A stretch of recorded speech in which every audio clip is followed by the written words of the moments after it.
So the Rothschild were a famous German Jewish banking family who became very wealthy in the 18th century.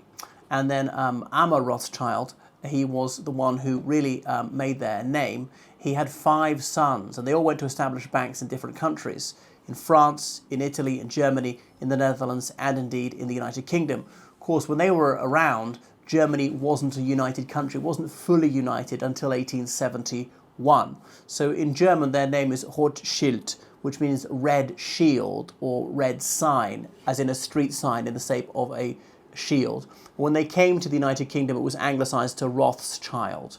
And so they were super wealthy and very prominent. And they were actually crucial in helping the United Kingdom win the Napoleonic Wars. You can read Niall Ferguson's book about this, The Power of Money.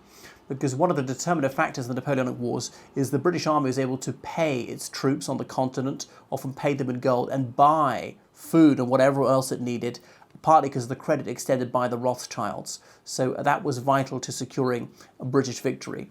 So Jewish people were discriminated against by law in the United Kingdom in the early 19th century. And indeed, when a Jewish man was elected to Parliament, he couldn't take a seat because he refused to take an oath on the Bible to Christianity. Then finally the law was amended in 1851, the Jewish Relief Act, and Jews had legal equality and entered Parliament. And the Rothschild, they were associated with the Liberal Party first of all, and then one was ennobled as Lord Rothschild, the first Jewish peer of the realm, and later they became conservatives and they were allies of Lord Randolph Churchill, i.e. the father of Sir Winston Churchill, which possibly explained Winston Churchill's raving philo-Semitism, which is to say he was very pro-Jewish. So in the 20th century, they in a way became less prominent as Rothschild. Often they'd intermarried, and through the female branches, people who were Rothschilds by ancestry had other surnames. One of them was very involved in the Communist Party in the 1930s.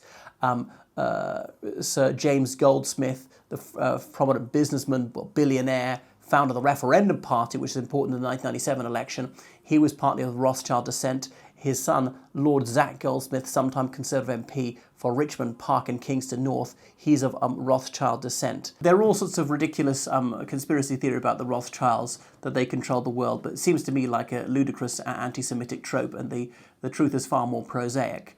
I mean, who are the Rothschilds? Because descended from the famous Amer Rothschild in the 18th century, there'll be hundreds of people who are his descendants these days. And the idea that there's some vast conspiracy is absolutely bonkers and a pernicious lie.